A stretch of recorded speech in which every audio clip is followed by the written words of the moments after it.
Snow sifted down in slow, silent flakes, blanketing the shattered husk of the Arctic command bunker. A bent antenna poked from the ruins like a snapped bone. Somewhere beneath the ice and ash, a machine coughed back to life. Voss stirred. Her body screamed, ribs bruised, shoulder dislocated, one leg pinned under a collapsed steel beam. She ignored all of it. Pain was data. Irrelevant. She blinked through the cracked visor of her helmet. Heads-up display flickered, then settled. Internal oxygen, 31%. Ambient temperature, minus 62 degrees Celsius. Life signs, barely. A guttural breath escaped her lips. Still here. With a grunt, she yanked free from the rubble, dragging her leg behind her. The lower bunker was gone, vaporized in the orbital strike. The main relay tower was in pieces, its guts strewn across a field of glass tundra. But something had survived. She had survived. She limped across the debris field, boots crunching over broken frost and alien shrapnel. Bits of Xa'tari alloy shimmered in the pale sunlight, black glass laced with blue veins, hot to the touch even days after impact. Their weapons rewrote matter, not just destroyed it. Kara reached what remained of comm Terminal A. A single nanofiber cable dangled from a melted panel. Carefully, she cradled it, lips trembling. "Come on, baby. I only need one more spark." She cracked open her toolkit, half frozen, warped by blast heat, and pulled out a solder spike, her last working fusion coil, and a half-inch of copper wire. It wasn't much. But she'd built worse out of less.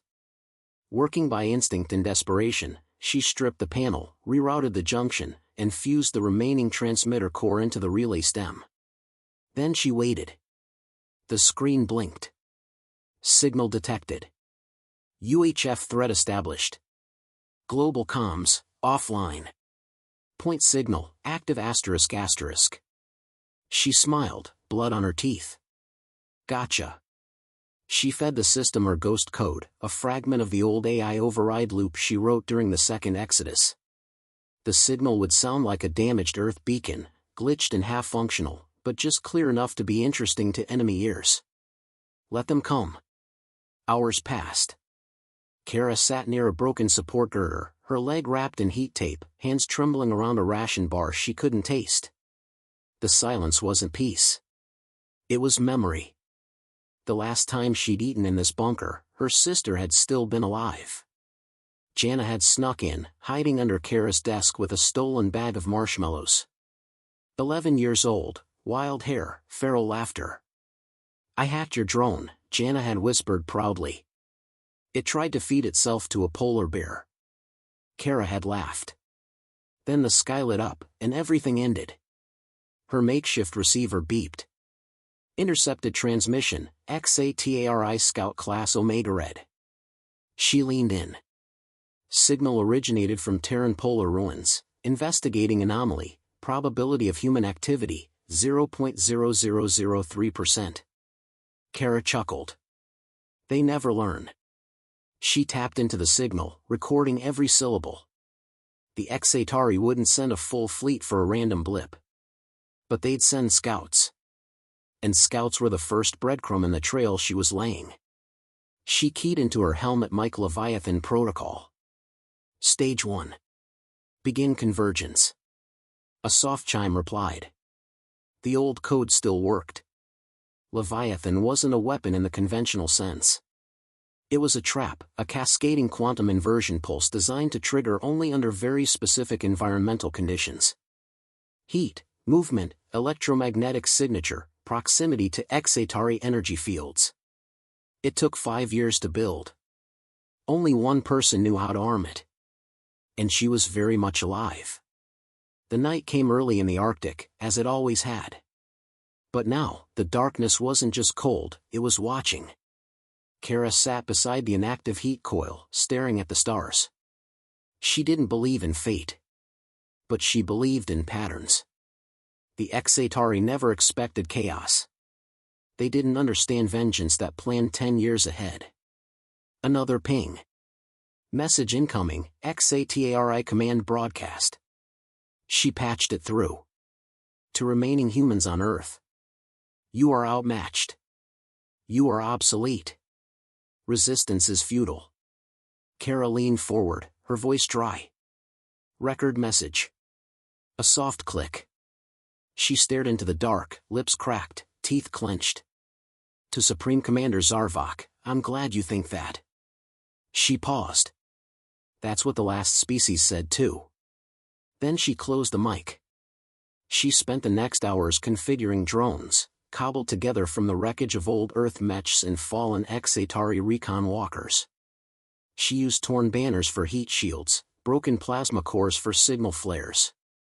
Every move she made was loud, messy, and obvious. She wanted to be seen. At dawn, the sky shimmered. A Xa'tari recon ship dropped below the clouds. Right on schedule. Kara crouched beneath a snowbank as the ship hovered near the beacon site. 3 Xa'tari warriors emerged, 2 with plasma rifles, 1 carrying a scanning drone. Their armor pulsed with strange energy, their eyes shielded by opaque visors. Kara triggered the first decoy. A flash of heat. A mimic signal. A false life sign in the east quadrant. The scouts split. 2 went to investigate. 1 stayed. That one never saw Kara rise from the snow behind him. She moved like a ghost, fast, silent, efficient. A knife, not a gun. It was personal. When it was over, she hacked his visor. Pulled every kilobyte of visual and telemetry data she could. Loaded it into the old Earth relay. Then she sent the message. To Zarvok directly. Curious, she asked aloud, watching the ship retreat. Come see for yourself. Above her, the orbital satellites flickered. Far away, in the command decks of an empire that had forgotten fear, alarms began to sound. And Kara Voss, last daughter of Earth, limped back into the ruin with fire in her eyes. The hunt had begun. The recon ship didn't return for hours. Kara knew it wouldn't. The 2 Xa'tari scouts never found the false life signs. Instead, they walked straight into magnetic sinkholes she had seeded beneath the ice, traps laid months before, long before Earth went silent. Gravity tore their suits apart in microseconds. Their screams never reached orbit. The third one, the one she'd taken down herself, left a trail of shattered protocol and encrypted data. That was the real prize. Inside the half-frozen bunker, Kara sat hunched over the broken command console, fingers flying. The dead scout's neural chip lay open on the table, wires threading from it into her patchwork relay core. Lines of Xa'tari code spilled across the cracked display. Pulsing violet symbols. Patterns. Weaknesses. Come on, she whispered.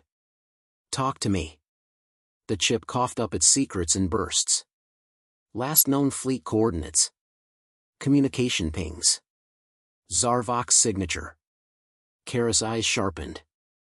There it was. The Supreme Commander's direct channel. She leaned closer, adjusted the input frequency, and built a reply, encrypted, silent, wrapped in a Trojan carrier designed to pass Xa'tari security. Payload, a simple status update from the scout's helmet. Situation stable. No human activity detected. Proceeding with atmospheric mapping. She grinned. Good boy. Kara sent it. Now Zarvok thought Earth was quiet.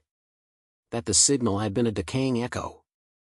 That nothing was left but ice and ghosts. She stood slowly, body aching from the cold. Time to give him a reason to change course. Hours later, the Arctic sky cracked open. A massive Xa'tari battlecruiser descended from orbit, part of a 3-ship fleet, their hulls shimmering with photon-absorbing plates. They didn't cloak. They didn't hide. They believed they were gods. Kara stood at the edge of the ravine, wind whipping her coat. A single scout drone hovered beside her, old Earth tech barely holding together. She handed it a signal flare. Fly dumb. Fly slow. Make noise. The drone zipped off into the gloom. From above, the Xa'tari fleet detected the flare and responded exactly as predicted.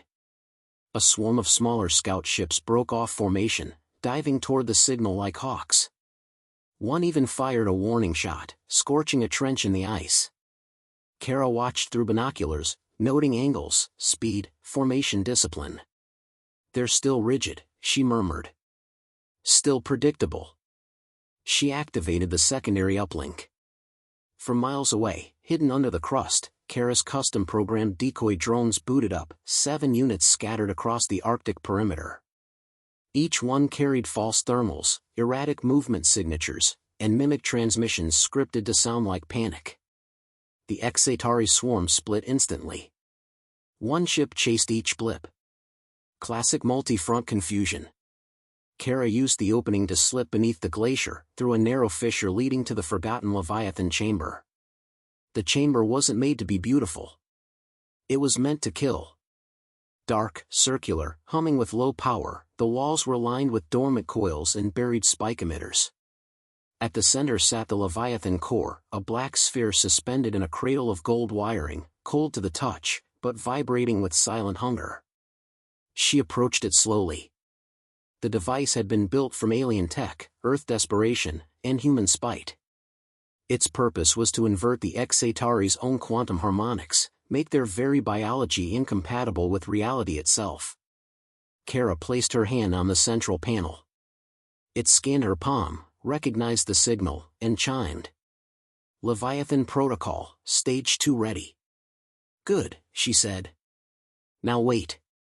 She returned topside just as the first scout ship circled back. Its sensors had found nothing. It began broadcasting confusion. Something wasn't adding up. Kara intercepted the signal and modified it. She added new data, a flickering energy source near the pole, embedded under the ice. Just enough for Zarvok to bite. And he did. Within 20 minutes, a command cruiser began lowering altitude, its fusion vents glowing. Zarvok's voice crackled through Kara's receiver. "Terran anomaly detected. We will investigate directly. Prepare to be sterilized." Kara patched into the feed. "You already tried." Her voice was calm. "I see. Didn't work." There was a pause. Then, "Who is this?" She didn't answer. She didn't need to. She cut the feed and walked back into the command ruins. The final piece was in place. Kara accessed the old satellite uplink, one of the few still functional above the Arctic Circle. She redirected it toward the Xa'tari flagship. The carrier beam transmitted a false terrain map, a dense quantum distortion field layered just above the Leviathan chamber. To Xa'tari scanners, it would appear like a collapsed rift in space-time. A curiosity. A threat. A challenge. Zarvok would have no choice but to fire. He had always feared what he didn't understand. Kara sat in silence as the minutes ticked down. Her pulse was steady. Her breath slow. Outside, the whine of the Xa'tari cannon charged the air. Then, without ceremony, it fired.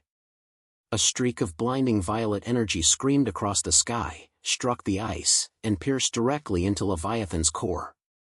There was no explosion. Not right away. Instead, there was a moment of stillness.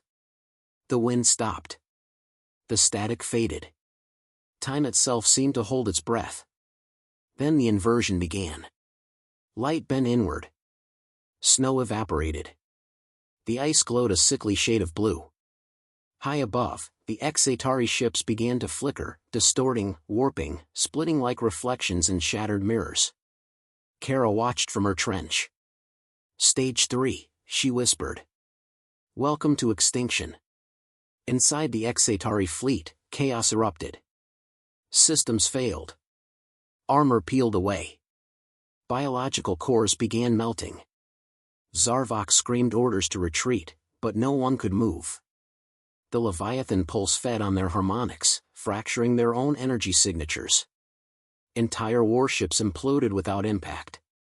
Xa'tari warriors dissolved mid-command, erased like data corrupted by noise. It was beautiful. It was justice. Kara stood. Ash drifted from the sky. The Arctic wasteland had gone quiet again, this time, permanently. The invaders were gone. Not beaten in battle. Undone by their own arrogance. A final signal blinked on her screen. Zarvok, transmission, corrupted. She played it anyway. "What are you?" he rasped, voice glitching, weak. Kara stared into the haze. "Human," she said. Then she turned off the receiver and walked into the storm, one step at a time. Not victorious. Just finished. The sky was wrong. Where stars should have been, there was movement, shifting shadows smeared across the firmament like oil on glass. The Leviathan pulse hadn't just disrupted the Xa'tari fleet, it had broken physics around the Arctic pole. Kara Voss stood beneath it all, jacket torn, lips cracked, snow gathering on her shoulder. Around her, the world was still. No engines. No distant hum of orbiting ships. No alien transmission searching for survivors. Just her. Breathing. Alone. She watched the last Xa'tari cruiser lose cohesion, its hull vibrating violently, then folding in on itself like a crushed lung. No fire. Just gone. Converted into nothing. A fragment of metal, about the size of a coin, fluttered down beside her boot. Xa'tari alloy. Untouchable once. Now cooled, cracked. She knelt, picked it up, and pocketed it without a word. Her comm unit buzzed. Message received. Source, unknown. Status, damaged ***. She frowned, tapped the screen. It was a looped recording. Choppy. Someone trying to broadcast something during the pulse. Echo team, still reading? We saw the flash from orbit. Kara, if you're alive, do not engage further, extraction in 40. It cut off. Kara stared at the frozen comms tower. The relay dish, bent, barely operational, flashed a red pulse. Backup signal. So someone had survived up there. Echo team. The shuttle crew that went dark months ago. She'd written them off. She exhaled slowly, gaze lifting toward the sky. Extraction. She hadn't thought that word would ever mean her. But it wasn't over yet. The Leviathan core hadn't fully shut down. Its energy levels were rising again, not exponentially, but steadily. The inversion wave had ruptured its own containment system. If left unchecked, it wouldn't just kill the Xa'tari. It would eventually destabilize the polar region, maybe even Earth's core. Kara limped back to the buried chamber. The entry hatch groaned as it opened. The inside was warmer now, too warm. Gold circuits along the walls pulsed erratically. The air smelled of ozone and burned copper. She approached the control terminal. It blinked a warning. Leviathan core, unstable. Energy buildup, 7% per minute. Estimated detonation, 56 minutes. Of course, she muttered. Kara didn't panic. She did what she always did, solve. First, she checked the backup override. Dead.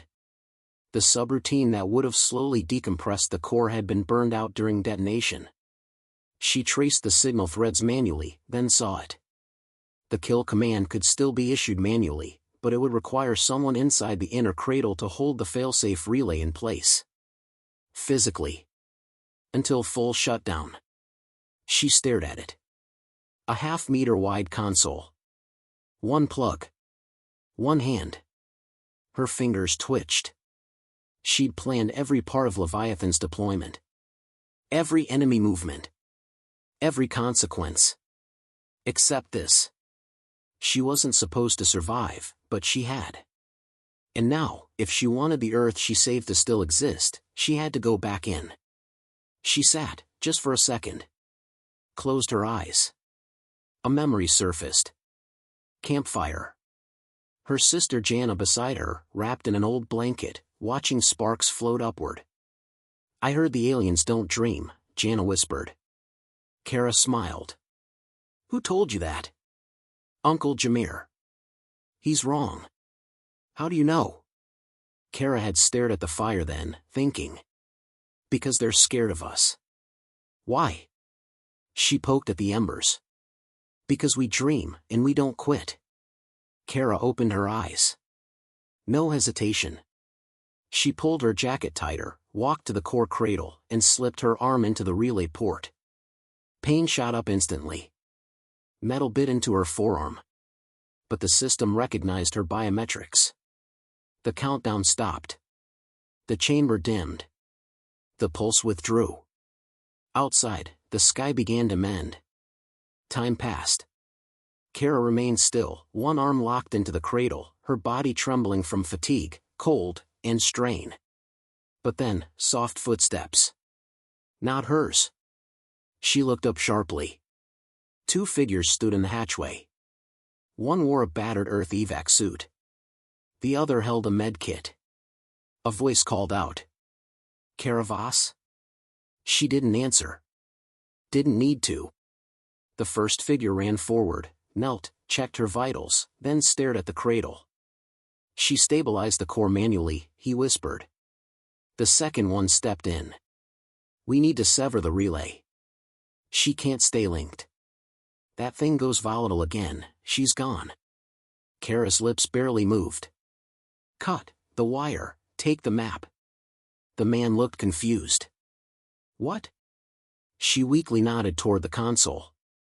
The Leviathan's schematics, they're in there. Don't lose it. They'll come again. Not Xa'tari. Others. The woman's eyes hardened. You're not dying today. Kara smirked, exhausted. I might be, finally, okay with that. She passed out. She woke in the med bay of a small orbital shuttle. Clean sheets. Warmth. Artificial light. Above her, the stars no longer flickered. A nurse looked down and smiled. You're lucky. We found you with 20 seconds left on the core timer. Kara coughed. Lucky's not the word I'd use. Then what would you call it? She thought about that. Necessary. Days later, she stood before the surviving Council of Earth's Scattered Command, a group of scarred veterans, scientists, and rogue AI architects. She placed a chip on the table. Here's everything. The trap. The kill sequence. The Xa'tari molecular signature. You'll need to encrypt it, hide it, maybe never use it again. One of the councilmen asked, why destroy the entire Xa'tari command? You could have just pushed them back. Kara met his eyes, voice quiet. Because they wouldn't stop. No one argued. Another asked, what should we call it? The weapon? She shook her head. Not a weapon. A warning. Later, she walked alone along the observation deck. Earth rotated slowly below. Clean. Quiet. Alive. Jana's voice echoed in her head again. Do you think they'll ever come back? Kara looked out the glass. If they do, she said softly, they'll know better.